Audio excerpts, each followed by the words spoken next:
2022년 9월 6일 큐티 에베소서 3장 1절에서 13절까지 말씀입니다. 오늘 말씀 중에 7절 말씀, 이 복음을 위하여 그의 능력이 역사하시는 대로 내게 주신 하나님의 은혜의 선물을 따라 내가 일꾼이 되었노라.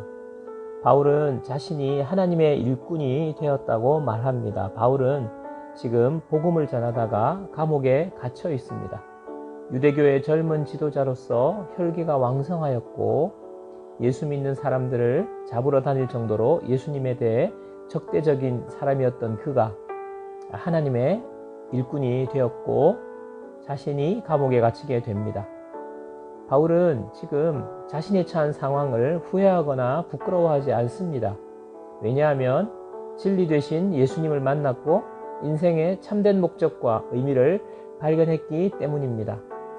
복음을 위한 하나님의 일꾼이 되었다는 고백이 바울에게만 해당하는 고백이 아니라 예수 믿고 구원받은 우리 모두는 하나님의 일꾼이 된 것입니다. 일꾼은 헬라어로 디아코노스라는 단어인데요. 시중드는 종이라는 뜻입니다. 하나님을 섬기는 종이라는 뜻이지요. 우리는 하나님을 섬기는 종이 되었습니다. 하나님을 섬기는 방법이 여러 가지가 있을 수 있지만 복음을 전하는 것입니다. 바울은 복음의 일꾼이 되었는데 그의 능력이 역사하시는 대로 내게 주신 하나님의 은혜의 선물을 따라서 되었다고 말합니다.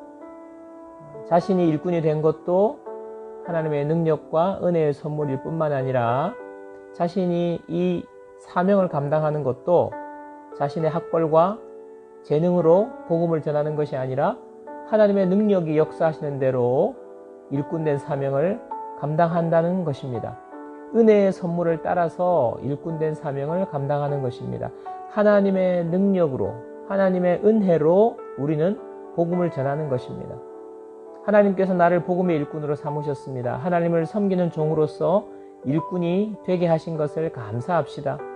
복음을 전하는 일은 우리가 이 땅을 살아가는 동안 해야 할 우리의 사명입니다. 이 일은 내 말의 능력이나 내 힘으로 되는 것이 아니라 하나님의 능력이 역사해야 합니다. 하나님의 은혜가 있어야 할 수 있습니다.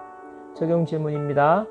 내가 오늘 하나님의 일꾼으로 복음을 전해야 할 사람은 누구입니까? 오늘 만나는 사람에게 복음을 전할 수 있도록 상황을 허락해달라고 기도합시다. 기도하겠습니다. 하나님 아버지, 우리를 하나님의 일꾼으로 삼아주셔서 감사합니다. 복음을 위한 일꾼으로 사는 영광스러운 직분을 받았사오니 최선을 다하여서 감당하게 하옵소서.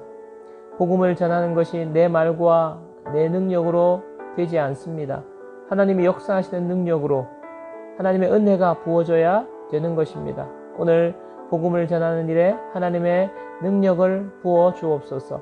은혜를 충만하게 허락해 주옵소서. 예수님의 이름으로 기도합니다. 아멘.